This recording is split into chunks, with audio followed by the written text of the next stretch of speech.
Hello मेरे छोटे भाइयों बहनों, कैसे हैं आप सब। This is Aqeel, welcome to my channel. और आज के वीडियो में हम बोर्ड मास को ही कंटिन्यू करने वाले हैं।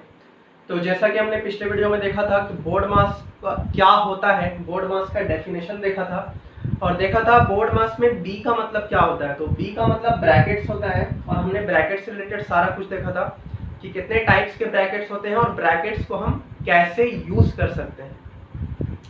और आज के वीडियो में हम बोर्ड मास के सेकेंड लेटर के ऊपर जाने वाले हैं, जो कि है ओ। ओ से रिलेटेड आज हम सारा कुछ देखने वाले हैं कि ओ का मतलब क्या होता है।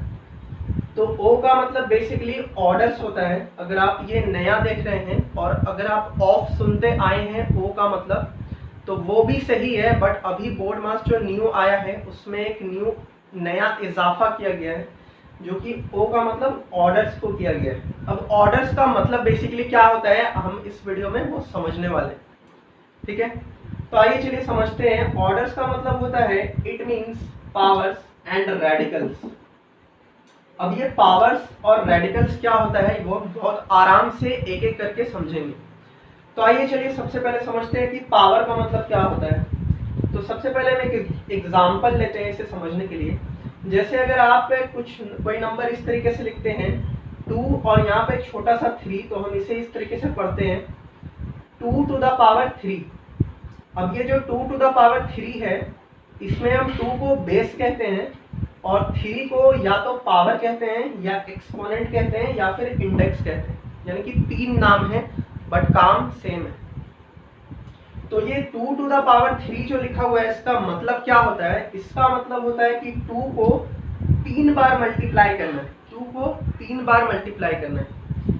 तो हम इसे इस तरीके से लिख सकते हैं 2 इंटू 2 इंटू 2, यानी कि 2 का पावर जो भी होगा हम उतने बार उस नंबर को मल्टीप्लाई करेंगे। तो 2 इंटू 2 4 होगा और 4 इंटू 2 8 होगा। तो यानी कि इसका 2 to the power 3 का फाइनल आंसर हमारा 8 आ जाएगा। ठीक है, बहुत सिंपल है।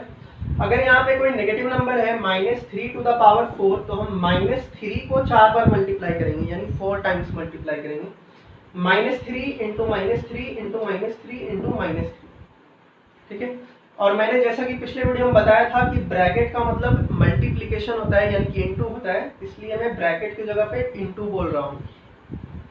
ठीक है। अगर यहाँ पे 5 to the power 2 है, तो हम 5 इंटू 5 2 बार लिखेंगे।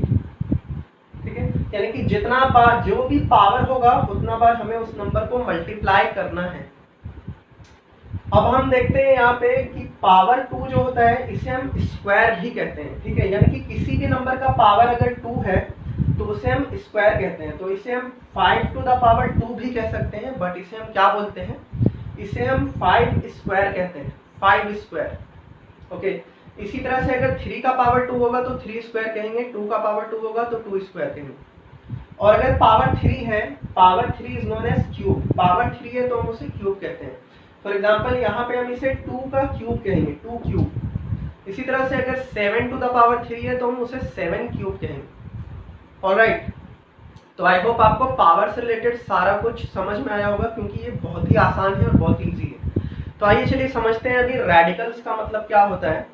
ठीक है, तो रेडिकल्स का मतलब बेसिकली क्या होता है, रेडिकल्स मीन्स रूट होता है। रूट, अगर आप रूट नया सुन रहे हैं, पहली बार सुन रहे हैं, तो रूट्स बहुत ज़्यादा डिफिकल्ट बहुत बार माना जाता है कुछ लोगों के लिए, बट ये बहुत डिफिकल्ट नहीं है। आइए हम इसे थोड़ा सा समझने का कोशिश करते हैं कि रूट्स का मतलब क्या है। तो रेडिकल्स और रूट्स सेम चीज़ है।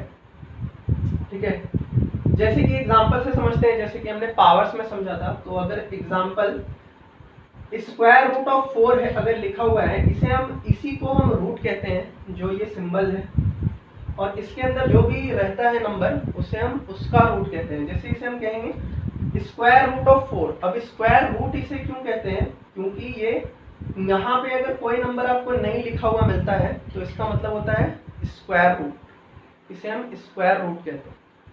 क्लियर। मैं इस वीडियो में ज़्यादा डिटेल में रूट के बारे में नहीं बता रहा हूँ, बट बेसिक्स हम सिर्फ देख रहे हैं। ठीक है, तो जो भी नंबर रूट के अंदर होता है, तो you have to see number inside the square root is a square of which number. यानी कि इसका मतलब ये हुआ कि स्क्वायर रूट के अंदर जो भी नंबर है उसे आपको देखना है कि वो किस नंबर का स्क्वायर है। इस इसका मतलब ये हुआ कि रूट के अंदर 4 है तो हम देखेंगे 4 किस नंबर का स्क्वायर है। और स्क्वायर हमने भी यहाँ पे डिस्कस किया था कि अगर पावर 2 है तो उसे हम स्क्वायर कहते हैं। इसका मतलब ये हुआ कि 4 किस नंबर को मल्टीप्लाई करने पे आएगा, किस नंबर को उसी नंबर से मल्टीप्लाई करने पे आएगा। जैसे कि हम 2 को 2 से मल्टीप्लाई करते हैं तो हमारा आंसर 4 आता है, तो इसलिए इसका आंसर क्या हो जाएगा 2। यानी कि 2 को 2 से मल्टीप्लाई करेंगे तो 4 हमारा आ जाएगा। अगर इसी तरह से स्क्वायर रूट ऑफ 36 है तो इसका मतलब ये हुआ कि स्क्वायर रूट के अंदर जो नंबर है यानी कि 36 वो किसका स्क्वायर है, तो वो 6 का स्क्वायर है। क्यों? क्योंकि जब हम 6 इंटू 6 करेंगे, 6 को 6 से मल्टीप्लाई करेंगे तो हमारा 36 आ जाएगा। ठीक है, यानी कि दूसरे लैंग्वेज में कहें तो 6 का पावर 2 36 होगा। और अगर कोई ऐसा नंबर अगर आपको मिल जाता है जैसे स्क्वायर रूट ऑफ 196, जो कि हम इजीली नहीं बता सकते हैं देख करके वो किसका स्क्वायर है, 196 किसका स्क्वायर है, तो उसके लिए हम प्राइम फैक्टराइजेशन का मेथड यूज करते हैं। जैसे कि अगर हम प्राइम फैक्टराइजेशन करेंगे 196 का तो ये 2 के टेबल में आएगा। सबसे पहले 2 के टेबल में 98 टाइम्स में आएगा, और अगेन फिर ये 98 अगेन इवन नंबर है तो ये 2 के टेबल में 49 टाइम में आएगा। अब 49 7 के टेबल में आता है 7 टाइम में, और अगेन 7 जो है फिर से 7 के टेबल में आएगा 1 टाइम में। तो जब तक यहाँ पे 1 नहीं आ जाए तब तक हमें प्राइम फैक्टराइजेशन करना होता है।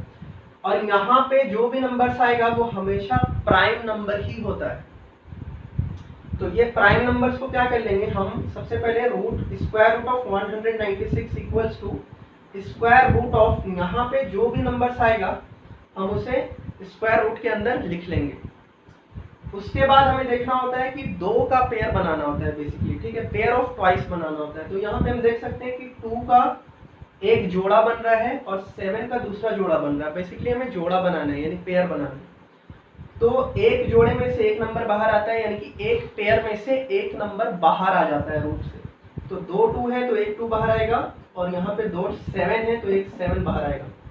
ओके, और हमें पता है जैसे कि 2 इंटू 7 क्या हो जाएगा, हमारा आंसर 14 हो जाएगा। इसका मतलब ये हुआ कि 196 14 का स्क्वायर है, यानी कि 14 इंटू 14 जब हम करेंगे तो हमारा आंसर 196 आएगा।